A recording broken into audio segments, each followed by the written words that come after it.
always love stories about magical creatures that find their way into our world. Think like the boy who finds a dragon egg, or the unicorn, the last unicorn in the whole world, she's the only one. And so I thought, what would it be like if the human were the magical creature being discovered by a very different people in a very different world?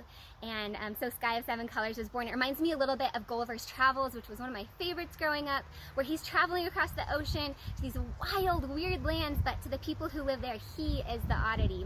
So I thought, what about our world would be something that is just beautiful and magical that we probably take for granted? And I thought of color. My husband is an artist, and he always likes to say that there's no such thing as an ugly color. We have these ugly words for them, like sickly yellow and chalky white and muddy brown, but in its right context, absolutely every color is gorgeous, and that is what the people in the gray earth think. They don't need color. Their earth has beauty of its own. You'll see when you read the book, but the color interacts with their magic system in a very weird way that makes it a priceless artifact, and so hijinks ensue when a human shows up with color running in her veins.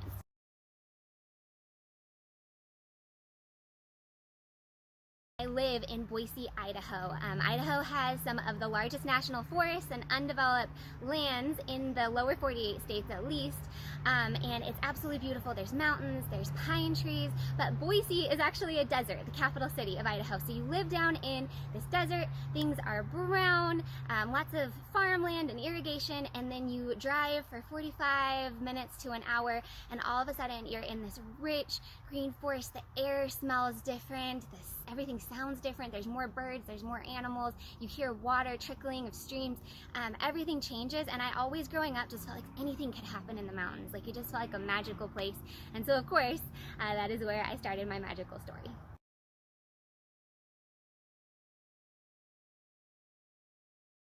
A lot of mornings before I write, I love to make blueberry pancakes. It's always blueberry pancakes, don't ask me why. It's probably a form of procrastination, or maybe it's just like me getting my head in the right zone. Either way, it's delicious.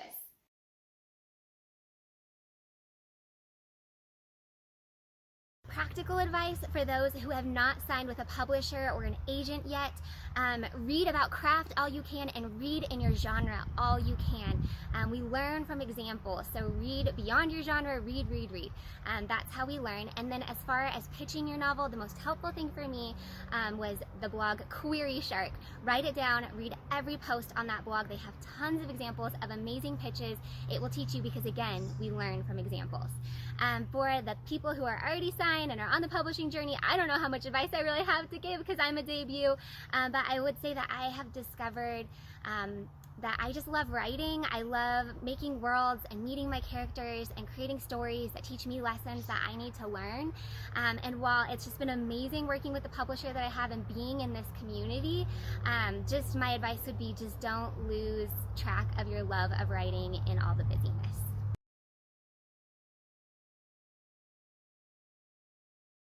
I do. My husband and I have a band together. It's called Nelson at the Helm. We do indie folk music. I love writing books and I love writing songs. If you listen to our lyrics, you might hear some inspired in there by C.S. Lewis.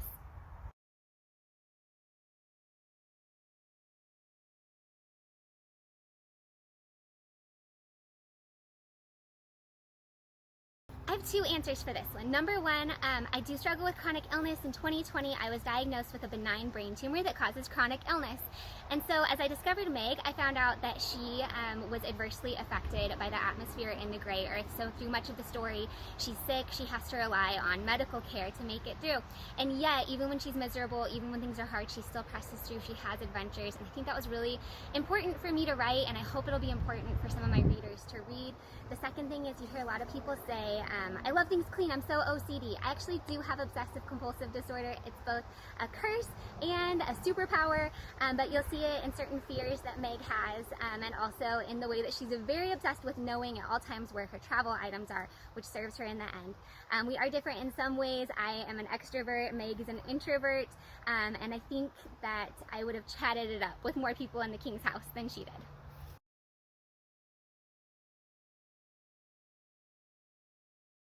For me, there are two kinds of writer's block. There's the kind where I'm going through something, I've got some grief or some pain or some unresolved things that I need to deal with, and so my brain is telling me, hey, I don't want to write right now because there are more important things. And so when that happens, I do give myself time to heal and recharge in the way that I need to.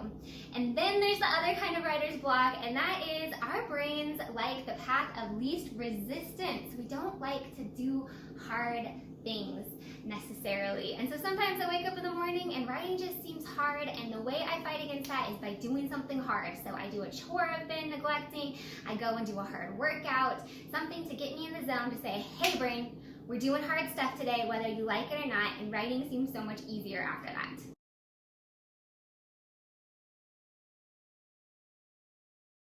I just loved the whole atmosphere at Realm Makers. I felt at home in the nerd herd. I wish I would have gotten to meet more people. I found out there were actually people on my street team that were there that I didn't even get to talk to. But I'd say one of the highlights was definitely getting to be at the awards banquet when fellow Enclave authors won awards. Sharon Hink and Sarah Ella and also JJ Fisher, so congratulations.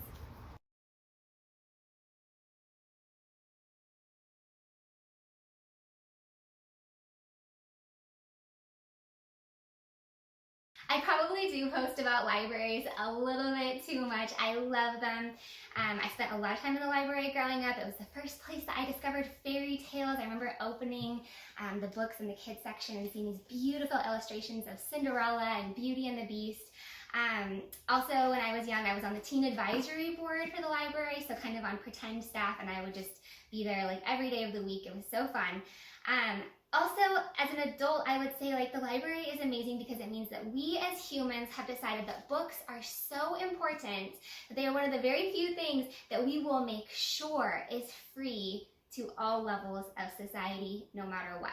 I mean, you even have to pay to have water at your house, water, which is necessary for life, and yet we make books to be free and available to everybody.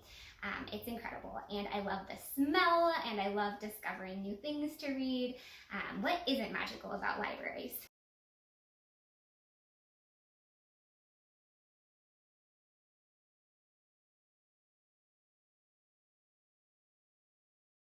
I write, I sing, I teach Sunday school, I work full-time, so hobbies are a little bit more tricky, but I do love youth ministry. One of my favorite things that I do all year long is going to teen camp. I work with a program called Teen Renovation, and it's amazing. Besides that, my husband and I take a snorkel trip every year, and that's one of our favorite things ever too.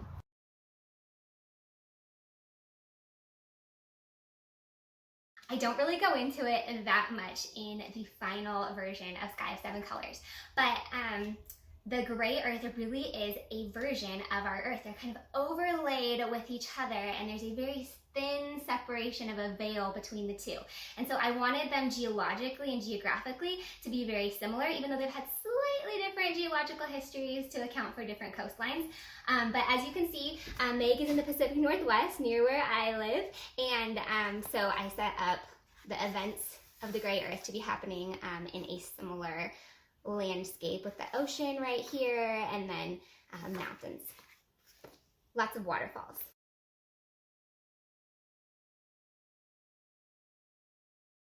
I love this question. I'm ready to go. Let's do it. You know, people always make snorkeling look really glamorous on travel videos and stuff, but really it's one of the nerdiest things you can possibly do. It's basically like bird watching, except for underwater. You're like, oh look, I spotted a blue pufferfish from the first time, and then you write it down, and it's just exciting and ridiculous.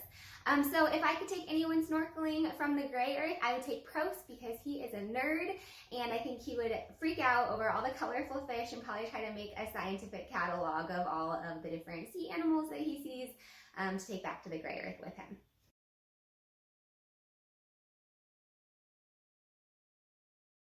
When I first got saved, I started a journey that I am still on of discovering what it really means to be loved.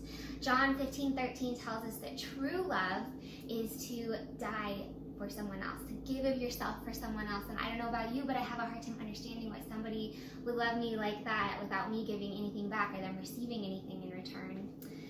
Meg, like so many of us when we're teenagers, like myself when I was a teenager, she just wants a place to belong, to fit.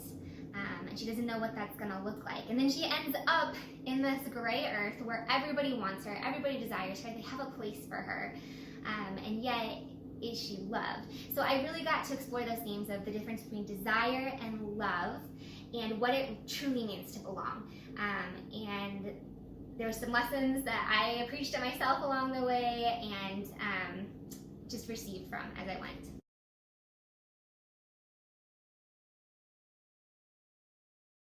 I never wrote a book before Sky of Seven Colors. I'd have all these cool book ideas and I would get just a couple of chapters in and I would peter out.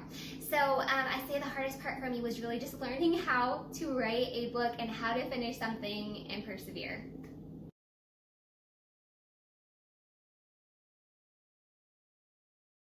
I absolutely love animals. I don't currently own any, I travel too much, but there are some animals that actually inspired the creatures in Sky of Seven Colors. My husband and I love to take a snorkeling trip every year, and I love down in Mexico. They have the coolest birds and just amazing butterflies. Like everywhere you go, there's a huge butterfly. And also recently got to go horseback riding down in the jungles of Jalisco. And so those three things put together, if you've read the book, you might recognize a certain animal.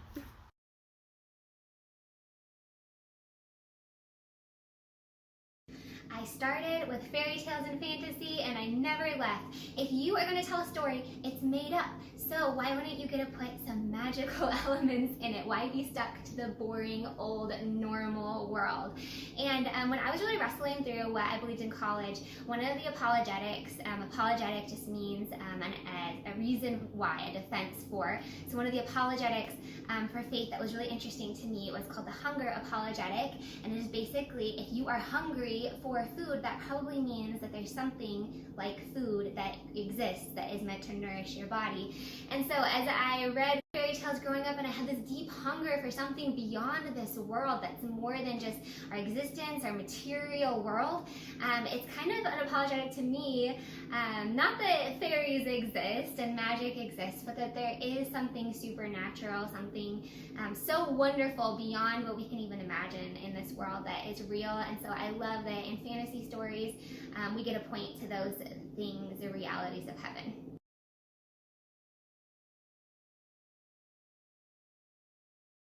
The most fun part about writing Sky of Seven Colors was discovering the gray earth. I had this amazing beta reader, McKenna Albert, and she just helped me get so many details figured out, make the whole thing so consistent, and I had so much fun exploring that and getting to work through that with her.